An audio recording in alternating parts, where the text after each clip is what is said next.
Back to our channel the educational hub. Students, आप हमारा channel the educational hub देख रहे हैं। आज के इस वीडियो के अंदर स्टूडेंट्स हम बात करने वाले हैं एक्सरसाइज 2.2 क्लास 9 सिन टेक्स्ट बुक बोर्ड, जो कि न्यू बुक हमारे बोर्ड की तरफ से जारी की गई है। उस बुक की एक्सरसाइज 2.2 को आज हम सॉल्व करेंगे। तो चलो शुरू करते हैं अपनी आज की इस क्लास को। तो स्टूडेंट, सबसे पहले हम क्वेश्चन को देखते हैं। तो क्वेश्चन हमारे पास है number 1, right the following in logarithmic form. यानी कि ये आपको एक्सपोनेंशियल फॉर्म दी हुई है। एक्सपोनेंशियल फॉर्म का मतलब ये है कि आपके पास जो वैल्यूज हैं वो बेस और पावर की फॉर्म में गिवन है और आपने इनको कन्वर्ट करना है किसके अंदर, लॉग की फॉर्म के अंदर। तो आप जानते हैं कि हर क्वेश्चन को मेरी पूरी कोशिश होती है कि सबसे आसान तरीके से आप तक जो है वो पहुंचाया जाए।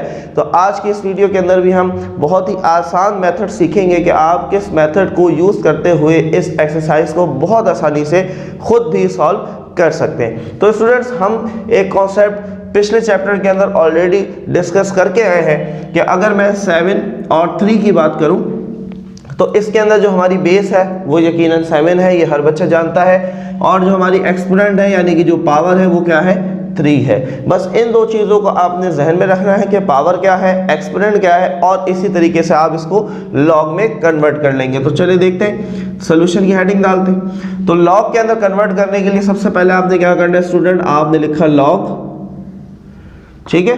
तो बेस थी 7, तो जो बेस है वो बेस में आ जाएगी, यानी कि जी के बिल्कुल नीचे की साइड पर, यहां पर दैट इज योर बेस। तो ये बेस नीचे आ गई। आपने इज इक्वल टू लगाया, जो एक्सपोनेंट थी, जो पावर थी, वो इज इक्वल टू के राइट हैंड साइड पर चली गई, और जो नंबर हमारे पास लेफ्ट हैंड साइड पर था दैट 343, ये मेरे पास लॉग के साथ आ गया and that is our answer. तो स्टूडेंट, आपने देखा कि कितनी आसानी से हमने इस क्वेश्चन को सॉल्व कर लिया। तो अगला क्वेश्चन भी जरा जल्दी से देखते हैं, बिल्कुल इसी तरीके से। सबसे पहले हमने लिखा लॉग, तो बेस क्या हुई स्टूडेंट, 3, क्योंकि 3 बेस है और -4 पावर है, तो 3 बेस है तो बेस में आ गई। इज इक्वल टू लगाया, पावर जो है वो इज इक्वल टू के दूसरी तरफ शिफ्ट हो जाएगी और 1/81 जो है ये हमारे पास लॉग के साथ आ जाएगा, that is our answer. Moving toward part number 3, यहाँ पर भी स्टूडेंट बिल्कुल इसी तरीके से सोल्यूशन।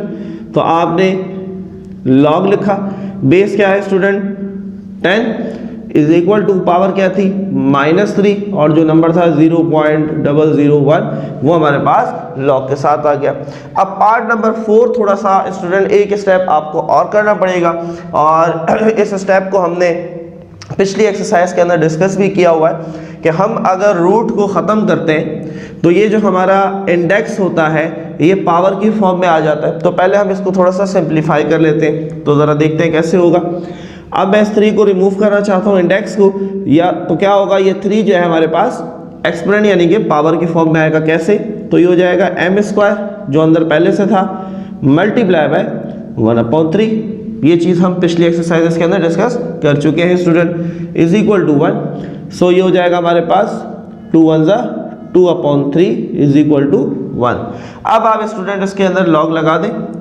तो लॉग लिखा हमने, बेस है m, तो बेस आ गई m is equal to power है 2/3, तो पावर आ गई 2/3 और 1 था इस तरफ, तो ये हमारे पास आ गया 1। तो स्टूडेंट ये हो गया हमारा आंसर। आई होप कि क्वेश्चन नंबर 1 तमाम स्टूडेंट्स को क्लियर हो गया होगा। जल्दी से बढ़ते हैं अपने क्वेश्चन नंबर 2 की तरफ। तो स्टूडेंट्स, अब बात करते हैं हम अपने नेक्स्ट क्वेश्चन की। एक्सरसाइज 2.2 हमारे पास कंटिन्यू है। क्वेश्चन नंबर 2 के अंदर अब हमें अपोजिट काम करना है। पिछले क्वेश्चन के अंदर हमें एक्सपोनेंशियल फॉर्म गिवन थी स्टूडेंट्स और हमने उसको लोगैरिथमिक फॉर्म के अंदर कन्वर्ट किया था। अब इस क्वेश्चन के अंदर यही चीज़ हमने अपोजिट करनी है, यानी कि अब हमें लोगैरिथमिक फॉर्म गिवन है और हमने इसको कन्वर्ट किस में करना है, एक्सपोनेंशियल फॉर्म के अंदर। तो बिल्कुल उसी तरीके से हम स्टेप्स को फॉलो करेंगे और बहुत ही ईजिली आप इन क्वेश्चंस को सॉल्व कर सकते हैं। तो स्टूडेंट्स, हमने पढ़ा था कि जो बेस होती है वो लॉग के नीचे आ जाती है, तो ये हमारी बेस है, तो हमने लिख लिया बेस 27। और जो हमारी एक्सपोनेंट थी, हमारी जो पावर थी, वो इज इक्वल टू के राइट हैंड साइड पर चली जाती है, यानी कि 4/3। तो मैं यहाँ पर लिख लेता हूँ 4/3। और जो 81 था स्टूडेंट्स याद करें, तो ये जो हमारे पास राइट साइड पे नंबर होता है ये लॉग के साथ आ जाता है, तो ये हमारे पास आ गया यहाँ पर। That is our answer. तो स्टूडेंट आपने देखा कि हमने कितनी आसानी के साथ एक ही स्टेप के अंदर इस क्वेश्चन को सॉल्व कर लिया। इसी तरीके से अगला भी देख लेते हैं। तो बेस है 2, पावर क्या होगी -3 इज इक्वल टू 1/8। तो ये भी सॉल्व हो गया। आगे बढ़ते हैं स्टूडेंट। तो base is 10, power is 0 is equal to 1। तो 10 की पावर 0 इज इक्वल टू 1। यहाँ पर देख लेते हैं स्टूडेंट बिल्कुल इसी तरीके से। बेस 10 है, पावर है -2 दैट इज इक्वल टू 0.01। तो ये हो गया स्टूडेंट हमारा आंसर। आई होप के तमाम स्टूडेंट को क्वेश्चन नंबर 2 भी बहुत अच्छे से क्लियर हुआ होगा और मेरी पूरी कोशिश है स्टूडेंट्स कि आपको सबसे आसान मेथड के ज़रिए जो है वो समझाया जाए ताकि आप उसको बहुत आसानी से याद रख सके। जल्दी से मूव ऑन होते हैं पार्ट नंबर 3 की तरफ। तो अब स्टूडेंट्स हम बात करने वाले हैं क्वेश्चन नंबर 3 की, इस एक्सरसाइज का लास्ट क्वेश्चन। और इसके अंदर हमें कहा जा रहा है कि find the unknown in the following. जो भी क्वेश्चन है उसके अंदर जो अननोन वैल्यू है यानी कि a है, x है, y है, z है, व्हाटएवर, हमने उसकी वैल्यू को फाइंड करके बताना है। तो ये एक्सरसाइज थोड़ी सी ट्रिकी है और यकीनन एग्जाम पॉइंट ऑफ व्यू के हिसाब से ये इंपॉर्टेंट भी है। तो लिहाजा इस एक्सरसाइज को आपने ज़रा गौर से देखना है और उसको समझना है। तो स्टूडेंट सबसे पहले तो हमने वही काम करना है जो कि हमने पिछले क्वेश्चन में किया कि हमें लोगैरिथमिक फॉर्म गिवन है, हम इसको कन्वर्ट करेंगे पहले तो एक्सपोनेंशियल फॉर्म के अंदर। स्टूडेंट हम इसको एक्सपोनेंशियल फॉर्म में कन्वर्ट करते हैं। तो हम जानते हैं कि हमारी बेस है 32, पावर हमारी है 1/2 इज इक्वल टू x। तो अब मैं ज़रा इसको सीधा करके लिख लेता हूँ, x इज इक्वल टू 32 और 1/2। क्या मेरा आंसर यहाँ कंप्लीट हो गया? क्या मेरी x की वैल्यू कैलकुलेट हो गई स्टूडेंट्स? नहीं। अब इसके लिए मुझे क्या करना पड़ेगा, मैं इसको मज़ीद, मैं ये जानता हूँ, मैंने पिछले चैप्टर में ये चीज़ पढ़ी कि 1/2 का मतलब होता है रूट। तो मैंने रूट लगा दिया 32 के ऊपर। अब मैं 32 का एलसीएम ले लेता हूँ। तो 2 16, 2 8, 2 4, 2 2 4 एंड 2 1 2। तो अब मैं 32 की जगह स्टूडेंट तमाम फैक्टर्स लिख दूंगा 1 2 3 4 5। तो 1 2 3 4 एंड 5। अब स्टूडेंट हम जानते हैं कि हम पेयरिंग करते हैं, जोड़ी बनाते हैं। तो एक पेयर बनाया, एक पेयर बनाया, तो इस पेयर से एक 2 बाहर आ गया, एक इस पेयर से बाहर आ गया और ये 2 क्योंकि अकेला था तो ये अंदर ही रह जाएगा। तो 2 2 4, सो x इज इक्वल टू 4/2। तो स्टूडेंट ये हो गया हमारा आंसर और हमने x की जो वैल्यू है इसको कैलकुलेट करके बता दिया। स्टूडेंट मूव ऑन होते हैं अपने नेक्स्ट पार्ट की तरफ, दैट इज पार्ट नंबर 2। तो हमारी बेस क्या है स्टूडेंट? a। तो हमने लिखा a। अच्छा जी, हमारी पावर क्या है स्टूडेंट? तो 1/2, सो 1/2 इज इक्वल टू 3। तो ये मैंने लिख लिया इज इक्वल टू 3। अब स्टूडेंट मुझे अननोन जो है वो है a। तो मुझे a की वैल्यू कैलकुलेट करनी है। 1/2 को मैं कैसे ख़त्म करूंगा? तो इसके लिए मैं जानता हूँ कि 1/2 का मतलब है स्क्वायर रूट। तो मैं यहाँ पर पहले तो इसको स्क्वायर रूट में कन्वर्ट कर लेता हूँ। तो ये कुछ इस तरीके से हो गया। अब मुझे a की वैल्यू चाहिए। तो स्टूडेंट हम इस चीज़ को जानते हैं कि जब भी हमें रूट ख़त्म करना होता है तो हम क्या करते हैं? Squaring both side. SBS means squaring both side. तो आप स्क्वायरिंग बोथ साइड कर लेते हैं। तो √a² इज इक्वल टू 3²। तो स्क्वायर से रूट कट गया student, so a is equal to 9। तो ये हो गया हमारे पास पार्ट नंबर 2। आई होप के स्टूडेंट आप इस क्वेश्चन को यकीनन बहुत अच्छे तरीके से अंडरस्टैंड कर रहे होंगे। यहाँ पर आते हैं स्टूडेंट, तो ये हमारे पास है बेस 5, तो दैट इज √5, ये बेस है, पावर है y। अब ये क्वेश्चन थोड़ा सा डिफिकल्ट है, इसको आपने समझना है, इज इक्वल टू 25। तो अब इसको अगर हम देखें तो अब हमें जो चीज़ फाइंड करनी है, जिसकी वैल्यू हमें कैलकुलेट करनी है, दैट इज y, और y पावर के अंदर है। तो इसके अंदर लोगैरिथम में एक लॉ है, एक रूल है, जिसके तहत अगर बेसिस एक जैसी हो जाए स्टूडेंट तो हम उनकी पावर्स को कंपेयर कर सकते हैं। किस तरीके से, वो आपको इस क्वेश्चन में क्लियर हो जाएगा। तो मैं बेसिकली दोनों बेसिस एक जैसी करना चाहता हूँ।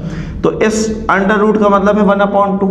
तो मैं स्टूडेंट ऐसे लिख सकता हूँ 5 की पावर y, ये तो पहले से ही है। और इस रूट को अगर मैं ख़त्म करूं तो हम जानते हैं कि 1/2 आ जाएगा। क्लियर, ये चीज़ हम पिछली एक्सरसाइज के अंदर डिस्कस कर चुके हैं। इज इक्वल टू 25, और 25 को स्टूडेंट मैं ऐसे लिख सकता हूँ 5 का स्क्वायर। क्लियर, तो अब इसको अगर हम मजीद सिंप्लीफाई करते हैं तो y वन ज़ा y upon 2 is equal to 5 का स्क्वायर। तो स्टूडेंट अब आप देखेंगे दोनों बेसिस एक जैसी हो गई, बेस 5 ये एक जैसी हो गई। अब हम इनकी पावर्स को कंपेयर कर सकते हैं, यानी कि किस तरीके से, तो ये मैं इस तरीके से कर सकता हूं कि y upon 2 is equal to 2। तो पावर से कंपेयर हो जाएगी अगर बेसिस एक जैसी हो जाए। तो मुझे y कैलकुलेट करना है, 2 यहाँ डिवाइड हो रहा है, वहां जाकर मल्टीप्लाई, तो y is equal to 2 multiply by 2 and y is equal to 4। तो स्टूडेंट बहुत आसानी से भी हमने इस क्वेश्चन को भी सॉल्व कर लिया। आई होप कि आपको ये क्वेश्चन भी बहुत अच्छी तरीके से समझ आया होगा। अगर ये क्वेश्चन समझ नहीं आया तो अगेन वीडियो को जो है वो प्लेबैक करें, दोबारा क्वेश्चन को देखें। आई होप कि आपको ये जो क्वेश्चन है यकीनन इस पार्ट को जो है वो बिल्कुल क्लियर हो जाएगा। पार्ट नंबर 4 पे आते हैं स्टूडेंट। ये भी उसी तरीके से, सबसे पहले अगर हमारे पास देखा जाए तो बेस है 4, सो बेस इज 4, पावर है हमारे पास 3/2, देन हमारे पास इज इक्वल टू x। तो इसको अगर मैं सीधा करके लिखूँ तो x is equal to 4 power 3/2। अब स्टूडेंट मैं जानता हूँ, ये चीज़ भी हमने पिछले चैप्टर में पढ़ी कि हम 4 को ब्रेक कर सकते हैं, तोड़ सकते हैं। किसके अंदर? 4 की जगह मैं लिख सकता हूँ 2 का स्क्वायर, बिल्कुल लिख सकता हूँ, एक ही बात है। तो 4 को मैंने कर दिया ब्रेक 2 के स्क्वायर के अंदर, और ये पावर ऐसी थी 3/2, तो ये 2 से 2 कैंसिल हो गया। x इज इक्वल टू 2 की पावर 3 एंड 2 की पावर 3 मीन्स 8। तो स्टूडेंट ये भी हमने x की वैल्यू कैलकुलेट कर ली। आई होप कि तमाम बच्चों को ये क्वेश्चन बहुत अच्छे से क्लियर हो रहे होंगे। मूव ऑन होते हैं अपने नेक्स्ट पार्ट्स की तरफ। तो स्टूडेंट्स मूव ऑन होते हैं अपने आखिरी 4 पार्ट्स जो हमारे रह गए हैं, इनको हम डिस्कस करते हैं 5 पार्ट्स को। तो part number 5 is log base 10 100 is equal to y। तो स्टूडेंट बिल्कुल उसी मेथड के जरिए हम इसको सॉल्व करेंगे। सबसे पहले हम इसको एक्सपोनेंशियल फॉर्म में कन्वर्ट करते हैं। तो बेस है 10, पावर है y इज इक्वल टू 100। तो स्टूडेंट बिल्कुल पिछले क्वेश्चन की तरह यहाँ पर भी ये केस है कि अब हमें जो चीज़ फाइंड करनी है वो पावर के फॉर्म में, तो हम बेसिस को इक्वल करते हैं। तो बेसिस को इक्वल कैसे किया जा सकता है? 10 की power y is equal to 100 की जगह स्टूडेंट मैं लिख सकता हूँ 10 का स्क्वायर, बिल्कुल लिख सकता हूँ। तो बेस एक जैसी हो गई। अब हम इनको कंपेयर कर देंगे पावर्स को, सो y इज इक्वल टू 2। तो ये भी बहुत आसानी से सॉल्व हो गया। नेक्स्ट हमारे पास पार्ट है स्टूडेंट। तो बेस हमारे पास है a, पावर हमारे पास है 3 इज इक्वल टू 64। तो स्टूडेंट मुझे a की वैल्यू चाहिए।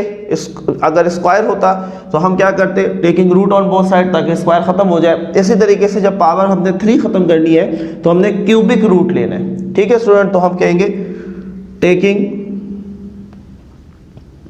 Cubic root on both side. तो हम क्यूबिक रूट ले लेते हैं, तो ये हो जाएगा इज इक्वल टू 64 का क्यूबिक रूट। तो ये हो जाएगा स्टूडेंट, क्यूब से क्यूब रूट कट गया, सो a इज इक्वल टू 64। हमारे पास स्टूडेंट किसका क्यूब होता है? तो हमारे पास ये 4 का क्यूब होता है। 4 4 जा 16 एंड 16 4 जा 64। तो दैट इज आवर आंसर। ठीक है स्टूडेंट, जैसे हम स्क्वायर रूट लेते हैं ऑन बोथ साइड तो हम स्क्वायर से काटते हैं, इसी तरीके से हम क्यूबिक रूट भी ले सकते हैं। इसी तरीके से जो है हमारे पास क्वाड्रिक रूट भी हो सकता है जिसकी पावर 4 होती है। पार्ट नंबर 7 पे आते हैं स्टूडेंट। बहुत इजी सा सवाल। बेस है a, पावर है 0 इज इक्वल टू 1। तो a की पावर 0 बराबर होती है 1 के। तो बहुत आसान सा क्वेश्चन था। पार्ट नंबर 8 पे आते हैं स्टूडेंट। ये भी बहुत आसान सा क्वेश्चन। तो बेस हमारे पास है 55, पावर है y इज इक्वल टू 55। तो पहले से ही बेस एक जैसी है, इसकी पावर कुछ नहीं है, तो स्टूडेंट हम जानते हैं कि 1 है। तो बेस एक जैसी, तो पावर्स कंपेयर हो जाएंगी, सो y इज इक्वल टू 1। तो स्टूडेंट आपने देखा कि ये क्वेश्चन भी हमने बहुत इजीली जो है इसको सॉल्व कर लिया। लास्ट हमारे पास दैट इज बुक के अंदर जो है वो पार्ट 11 लिखा हुआ जो कि मिसप्रिंट है, तो आप स्टूडेंट उसको ठीक कर लें, उसको करेक्ट कर लें। That is part number 9। तो स्टूडेंट यहाँ पर देखते हैं, तो हमारे पास बेस है 64, पावर है x upon 2 is equal to 8। चलिए जी, अब मुझे क्योंकि फाइंड करना है x, तो x पावर के अंदर है तो इन बेसिस को इक्वल करना होगा। तो 64 को तोड़ देते हैं जी 8 के स्क्वायर के अंदर। ठीक है, 8 का स्क्वायर 64 होता है, तोड़ दिया। ऊपर पहले से पावर क्या थी? x upon 2 is equal to 8। ठीक है, तो x 8 की पावर कुछ नहीं है स्टूडेंट, तो यकीनन 1 है। तो ये 2 से 2 कैंसिल हो गया, तो ये बेसिस क्योंकि एक जैसी है तो हम पावर को कंपेयर कर लेते हैं। सो x इज इक्वल टू 1। तो स्टूडेंट ये हो गया हमारा part number 9 and question number 3 exercise 2.2 complete. तो आई होप कि बच्चों यकीनन आज की इस वीडियो से आपने बहुत सारी चीज़ें सीखी होंगी। कोई ऐसे कॉन्सेप्ट, ऐसे पार्ट जो कि आपको क्लियर नहीं हुए थे वो आपको यकीनन क्लियर हो गए होंगे। अगर ये वीडियो आपको अच्छी लगी इसे लाजमी लाइक करें, जिससे दूसरों तक लाजमी पहुँचाएँ। जो बच्चे, जो लोग ट्यूशन अफोर्ड नहीं करते उन तक ये वीडियोज़ को लाजमी पहुँचाएँ। साथ ही साथ कोई ऐसा क्वेश्चन जो कि आप समझना चाहते हैं, हमारा व्हाट्सएप नंबर आपकी स्क्रीन पर मौजूद है, आप उस पर हमसे कॉन्टेक्ट कर और हमसे वो क्वेश्चन पूछ सकते हैं। मिलते हैं आपसे अगली वीडियो के अंदर, जिसके अंदर हम डिस्कस करेंगे एक्सरसाइज 2.3 को। जब तक के लिए अल्लाह हाफिज।